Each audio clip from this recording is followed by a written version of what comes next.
Are you a citizen of the United States of America? Oh, gee, I'm sorry, I just can't answer that question, and that's after spending billions and billions of dollars. There used to be a time when you could answer questions like that very easily. There used to be a time when you could proudly declare, I am a citizen of the United States.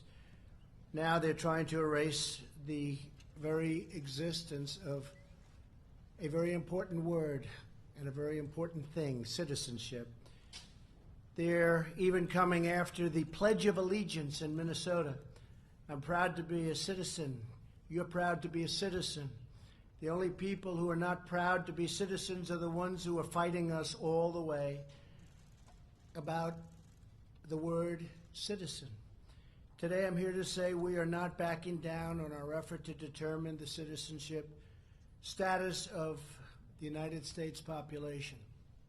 I stand before you to outline new steps my administration is taking to ensure that citizenship is counted so that we know how many citizens we have in the United States. Make sense?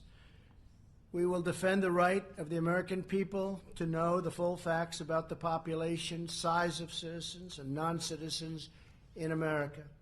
It is essential that we have a clear breakdown of the number of citizens and non-citizens that make up the U.S. populations. Imperative. Knowing this information is vital to formulating sound public policy, whether the issue is health care, education, civil rights, or immigration. We must have a reliable count of how many citizens, non-citizens, and illegal aliens are in our country. The Department of Commerce sensibly decided to include a citizenship question in the 2020 census, as has been done many, many times throughout the history of the United States. Unfortunately, this effort was delayed by meritless litigation. As shocking as it may be, far-left Democrats in our country are determined to conceal the number of illegal aliens in our midst.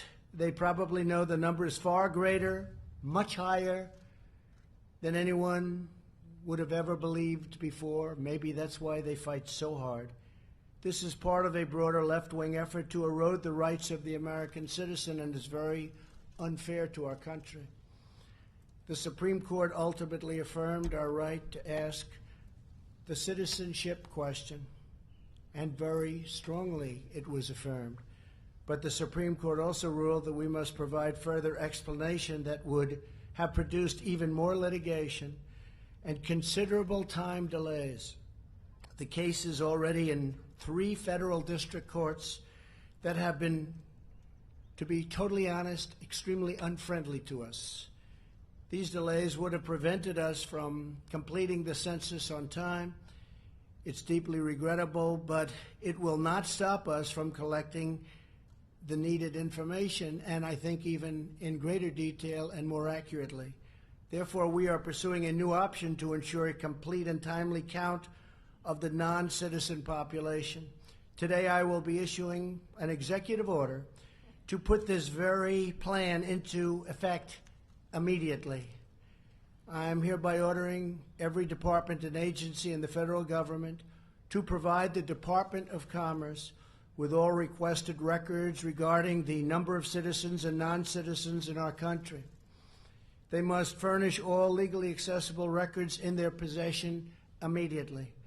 We will utilize these vast federal databases to gain a full, complete, and accurate count of the non-citizen population, including databases maintained by the Department of Homeland Security and the Social Security Administration. We have great knowledge in many of our agencies. We will leave no stone unturned. The Census Bureau projected that using previously available records, it could determine citizenship for 90% of our population or more. With today's executive order, which eliminates long-standing obstacles to data sharing, we're aiming to count everyone. Ultimately, this will allow us to have an even more complete count of citizens than through asking the single question alone. it will be, we think, far more accurate. The Census Bureau can use this information along with information collected through the questionnaire to create the official census. In other words, as a result of today's executive order, we will be able to ensure the 2020 census generates an accurate count of how many citizens, non-citizens, and illegal aliens are in the United States of America. Not too much to ask. This will greatly inform a wide array of public policy decisions. This information is also relevant to administering our elections. Some states may want to draw state and local legislative districts based upon the voter-eligible population. Indeed, the same day the Supreme Court handed down the census decision, it also said it would not review certain types of districting decisions, which could encourage states to make such decisions based on voter eligibility. With today's order, we will collect all of the information we need to conduct an accurate census and to make responsible decisions about public policy, voting rights, and representation in Congress. In everything we do, we will faithfully represent the people of the United States of America. I would like now to introduce Attorney General Bill Barr to the podium. Thank you. Thank you, Bill.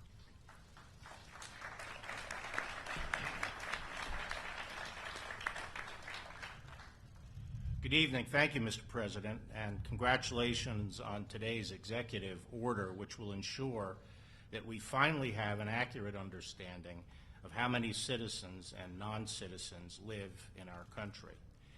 As the Supreme Court recognized, it would be perfectly lawful for the federal government to ask on the census whether individuals are citizens of the United States.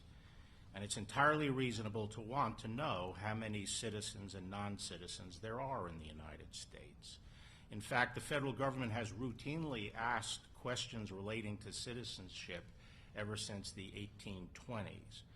But while the Supreme Court correctly recognized that it would be entirely appropriate to include citizenship questions on the census, it nevertheless held that the Commerce Department did not adequately explain its decisions for doing so on the 2020 census.